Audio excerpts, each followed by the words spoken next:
Frekuensi bisa diartikan sebagai jumlah getaran yang dihasilkan setiap 1 detik dalam satuan hertz. Pada zaman kuno, pola geometris dan struktur dibuat menggunakan frekuensi suara tertentu, yang dikenal sebagai cymatic. Cymatic adalah studi tentang fenomena gelombang dan getaran melalui suara, yaitu metode yang menggunakan sifat getar realitas melalui frekuensi dan getaran. Musik adalah bahasa universal yang menjembatani semua budaya. Tetapi hanya sedikit orang yang benar-benar tahu bahwa kekuatan frekuensi suara dapat menjadi senjata atau bahkan dapat digunakan sebagai komponen untuk penyembuhan. Sound healing adalah teknik penyembuhan dengan menggunakan frekuensi suara yang dilatih dan dipraktekkan secara sadar untuk tujuan tertentu dan membantu meningkatkan level kesadaran serta kesehatan manusia. Sound healing diciptakan berdasarkan pemahaman bahwa segala sesuatu bervibrasi dalam frekuensinya sendiri. Segala sesuatu, baik benda mati maupun benda hidup, memiliki frekuensi. Pergerakan planet dan bumi yang mengelilingi matahari, udara yang bergerak di alam semesta, hingga detak jantung kita memiliki suara. Setiap sel, atom, organ, saraf di tubuh kita memiliki vibrasi, dan setiap vibrasi menciptakan suara, baik suara yang dapat didengar oleh telinga manusia maupun tidak. Pertama kali ilmu tentang frekuensi ini ditemukan oleh bapak matematika dunia, yaitu Pythagoras. Beliaulah yang menemukan interval musik dan korelasi antara musik dengan frekuensi tubuh yang dapat menciptakan harmoni. Menurutnya, semua yang ada di alam, termasuk frekuensi, tidak lebih dari sejumlah angka-angka. Karena itulah frekuensi dapat diukur dengan satuan hertz. Apakah Anda pernah mendengar tentang frekuensi bumi? Atau nama lainnya Schumann resonance? Schumann resonance dinamakan oleh seorang fisikawan yang bernama Winfried Otto Schumann pada tahun 1952. Ditemukan bahwa bumi beresonansi dengan frekuensi yang sangat rendah, yaitu sekitar 7,83 Hz. Schumann resonance muncul dikarenakan adanya aliran listrik yang mengalir di antara permukaan bumi dan ionosfer, yang kemudian dinamakan gelombang elektromagnetik bumi. Schumann resonance ternyata juga dimiliki oleh otak manusia, yaitu pada tahap perpindahan dari gelombang alfa menuju theta. Sesaat kita terhubung dengan gelombang elektromagnetik bumi. Kita terhubung pada energi harmoni alam yang bermanfaat untuk penyembuhan, baik fisik maupun mental.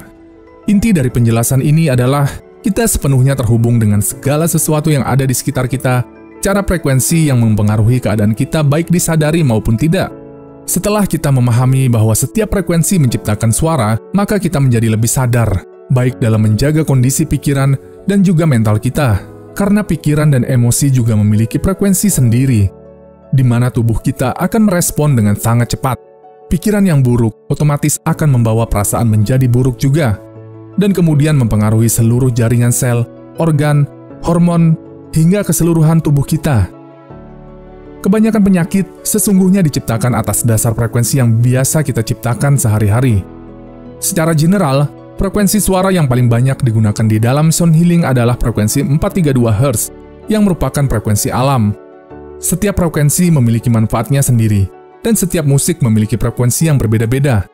Musik yang baik akan membentuk pola sel yang harmoni dan saling berkelompok. Tidak semua musik punya efek menyembuhkan. Ada musik tertentu yang bisa memicu stres, merilis hormon kortisol, yang akan berdampak buruk terhadap kondisi atau pikiran mental, dan juga merusak sel tubuh dan otak. Mendengarkan musik dengan frekuensi 432 Hz membawa pendengarannya kepada perasaan ringan, nyaman, dan bahagia. Musikus terkenal dunia seperti Mozart, Bach, dan Verdi menciptakan karya-karya mereka dengan frekuensi ini. Frekuensi 432 Hz dikenal sebagai virtus A, dan suara matematisnya disetel dan yang paling konsisten dengan alam. Basis musik dalam virtus A memiliki efek penyembuhan yang bermanfaat pada tubuh manusia. Frekuensi 432 Hz dan 528 Hz adalah nada dari musik langit yang sama, dan terbukti menciptakan getaran penyembuhan untuk pikiran, tubuh, dan jiwa. Namun, pada tahun 1953, sebuah perjanjian di seluruh dunia ditandatangani. Penandatanganan menyatakan bahwa nada tengah A pada piano selamanya disetel ke persis 440 Hz.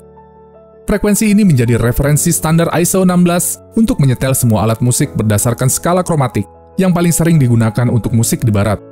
Pada tahun 1955, frekuensi 440 Hz diadopsi Yayasan Rockefeller dan ditetapkan sebagai skala resmi untuk musik dunia. Ditetapkan sebuah standar internasional di Kongres Musik London, bahwa frekuensi nada A sama dengan 440 Hz. Tujuan standarisasi ini untuk menyamakan perbedaan titik nada konser. Dengan begini, maka jumlah getaran per detik dari nada A 440 Hz. Tidak adanya perwakilan komponis Prancis yang diundang dalam konferensi tersebut membuat Prancis sangat menentang standarisasi tersebut. Frekuensi 440 adalah nada alami yang tidak ditemukan dimanapun di alam. Pada saat Nazi berkuasa di Jerman, seorang menteri propaganda Joseph Goebbels mengubah skala asli 432 Hz menjadi 440 Hz. Mereka menemukan bahwa di frekuensi 440 Hz akan menghasilkan vibrasi yang menghambat kreativitas dan emosi. Di Tengarai, Nazi menggunakannya untuk mempengaruhi pikiran bawah sadar orang sehingga membuat orang berpikir secara negatif. Dengan tujuan menjaga massa di bawah kontrol melalui pidato-pidato yang dipancarkan di speaker mereka. Orang menjadi merasa cemas, panik, timbul ego yang lebih dominan dan tidak seimbang.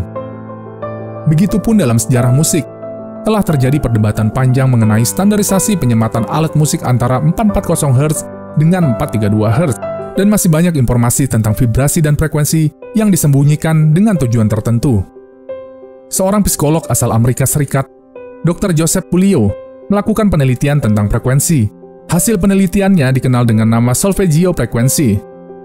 Dalam penelitiannya, Dr. Joseph Puleo menjelaskan bahwa ada 6 macam frekuensi yang dapat mempengaruhi perasaan manusia. 6 frekuensi itu merupakan notasi lagu yang biasa digunakan untuk lagu-lagu religi yang mendorong manusia ke arah hal-hal yang positif, bernuansa keagungan sekaligus kepasrahan, yang kerap digunakan untuk musik-musik religius sejak zaman dahulu. Adapun ke-6 frekuensi tersebut antara lain 396 Hz, 417, 528, 639, 741, dan 852 Hz. Di luar ke-6 solfeggio frekuensi, penelitian juga menyatakan bahwa frekuensi 432 Hz juga memiliki kekuatan yang bernuansa keselarasan dengan energi alam semesta. 6 frekuensi solfeggio tersebut memiliki nuansa yang berbeda-beda. Nuansa frekuensi 396 Hz bisa mengeluarkan pikiran negatif. Frekuensi 471 Hz bernuansa memperbaiki situasi dan menolong perubahan.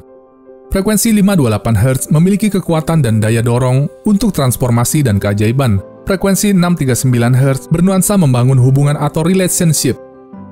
Nuansa frekuensi 741 Hz adalah memunculkan solusi atau jalan keluar dari suatu permasalahan. Dan yang terakhir adalah frekuensi 852 Hz yang berdaya membangun kembali untuk memahami jiwa. Salah satu penyanyi terkenal yang menggunakan frekuensi 528 Hz adalah John Lennon dengan lagunya yang berjudul Imagine. Di Indonesia, penyanyi Kunto Aji juga bereksperimen ketika membuat albumnya yang bertajuk Mantra-Mantra yang dirilis pada September 2018. Dapat dikatakan, lagu Rehat adalah lagu yang paling menarik dalam Mantra-Mantra. Dalam lagu itu, Kunto Aji mengaku memasukkan frekuensi solfeggio, frekuensi 396 Hz, yang menurut penelitian bisa mengeluarkan pikiran negatif dan menyehatkan mental. Semoga info sederhana ini dapat bermanfaat bagi Anda semua.